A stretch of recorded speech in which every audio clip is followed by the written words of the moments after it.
नमस्कार दोस्तों, आइए सुनते हैं आज की कहानी जादुई आईना। बहुत समय पहले परीलोक में रंजना नाम की एक परी रहती थी। रंजना परी बहुत ही सुंदर और दयालु थी। रंजना परी को मेकअप करना बहुत पसंद था। उसके पास एक जादुई दर्पण था जो कि दुखी लोगों की परेशानियां दूर करता था। एक दिन जब रंजना परी जादुई आईने से अपना मेकअप कर रही होती है, तभी जादुई आईना उसके हाथ से छूटकर धरती पे गिर जाता है। अरे, ये क्या हो गया? मेरी लापरवाही से ये आईना पृथ्वी पे जा गिरा। मुझे इसे जल्दी ही लाना होगा, कहीं कोई इस जादुई आईने का दुरुपयोग ना करे। वही पृथ्वी पर सोना नाम की एक लड़की अपनी सौतेली माँ और बहन के साथ रहती थी। सोना दिल की बहुत अच्छी और ईमानदार थी। उसकी सौतेली माँ उसके साथ बहुत बुरा व्यवहार करती थी। एक दिन जब सोना पढ़ रही होती है, तभी माँ उसके पे चिल्लाती है और कहती है। घर में पानी नहीं है, पानी कौन लाएगा? सोना कहती है। माँ, मेरा एग्ज़ाम है इसलिए मैं पढ़ रही थी। माँ चिल्लाती हुई कहती है। पता नहीं क्यों इसका नाम स्कूल में लिखाया। क्या पढ़ के करेक्टर बनेगी? पढ़ाई के नाम पर घर की काम भी नहीं करती। कल ही तेरा नाम स्कूल से कटवाती हूँ। तुम्हारे पिता के कहने पर तेरा नाम लिखवाया था। अब पिता ही नहीं है तो तू भी स्कूल नहीं जाएगी। सोना कहती है। माँ, मैं सब काम करूँगी लेकिन मुझे स्कूल जाने से मत रोकिए। स्कूल तो तू नहीं जाएगी, फिलहाल भाग के पानी लेके आ। सोना तालाब से पानी लेने जा रही होती है, तभी उसे वहाँ पड़ा हुआ एक दर्पण दिखाई देता है। अरे वाह, ये कितना सुंदर आईना है, इसे मैं घर ले जाती हूँ। वह उस दर्पण को अपने साथ ले जाती है और संभाल के रख देती है।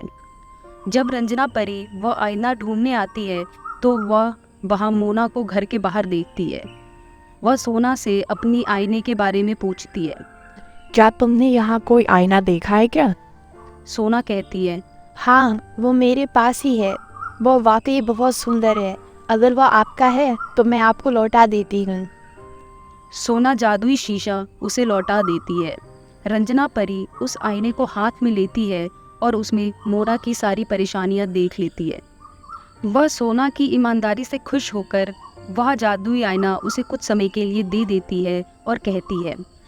यह एक जादुई आईना है। ये तुम्हारी सारी परेशानियां दूर कर देगा। तुम जब भी इससे कुछ मांगोगी, ये तुम्हारी सारी इच्छाएं पूरी करेगा। जब इसकी ज़रूरत ख़त्म हो जाएगी, तब मैं ये तुमसे ले लूँगी। सोना वह जादुई आईना लेकर घर आती है। घर आते ही उसकी सौतेली माँ उस पर चिल्लाने लगती है। कहाँ गई थी इतनी देर से? कब से मैं तुम्हारा इंतज़ार कर रही हूँ और ये बेकार सा आईना तू कहाँ से लेके आई? तू ऐसे नहीं सुधरेगी। आज से तेरा खाना पीना और घर में रहना भी बंद। अब तो बाहर ही रहेगी। चली जा यहाँ से। मोना काफ़ी दुखी होती है और वह वहाँ से चली जाती है। बाहर जाकर वह जादुई आईने से एक घर मांगती है। एक सुंदर सा घर उसके सामने तुरंत आ जाता है। फिर वह पढ़ाई के लिए किताबें मांगती है। बहुत सारी किताबें उसके सामने आ जाती है और फिर वह मन से पढ़ाई करने लगती है। अगले दिन उसकी सौतेली बहन उसके घर को देखती है और भागकर अपनी माँ के पास जाती है और कहती है। माँ, सोना के पास रातों रात इतने सारे पैसे और घर कहाँ से आ गया? ज़रूर उसके पास कोई जादुई चीज़ है जो उसकी ख्वाहिशें पूरी कर रही है। अगले दिन रात को दोनों चुपके से सब कुछ देखते हैं। उन्हें पता चल जाता है कि यह जादुई शीशे का जादू है। जब सोना रात को सोती है, फिर उसकी बहन चुपके से उसके घर आ जाती है और उसका शीशा चुरा लेती है। घर जाकर दोनों उस जादुई आईने से खूब सारा धन मांगते हैं। देखते ही देखते उनके घर से सारा धन गायब हो जाता है। फिर वो अपने लिए एक महल मांगते हैं। ऐसे धीरे धीरे उनका घर भी चला जाता है। ये सब रंजना परी कर रही थी, यह उसी का जादू था। सब कुछ चले जाने के बाद दोनों माँ बहनें गुस्से में भागकर मोना के घर जाती हैं और उसे जान से मारने की कोशिश करने लगती हैं। तभी रंजना परी वहाँ आती है और कहती है, दुष्ट औरत, एक माँ होकर अपनी बेटी की हत्या करने जा रही है। तुझे अभी बताती हूँ मैं। रंजना परी दोनों माँ और बहन को उल्टा लटका देती है। दोनों रोने लग जाते हैं। हमें नीचे उतारो, हमसे बहुत बड़ी गलती हो गई, हमें माफ़ कर दो। अब से हम इससे अपनी सगी बेटी की तरह ही पालूंगी, मुझे क्षमा कर दो। तभी सोना रंजना परी से रिक्वेस्ट करती है, आप कृपया इन्हें छोड़ दीजिए। ये जैसी भी है मेरी माँ और बहन ही है। कृपया आप इन्हें एक मौका दें। परी रंजना की बात सुनकर दोनों को नीचे उतार देती है।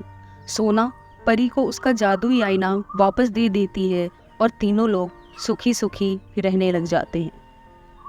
तो दोस्तों, कैसी लगी आपको ये कहानी? हमें कमेंट्स में ज़रूर बताइए और हमारा चैनल भी सब्सक्राइब करें।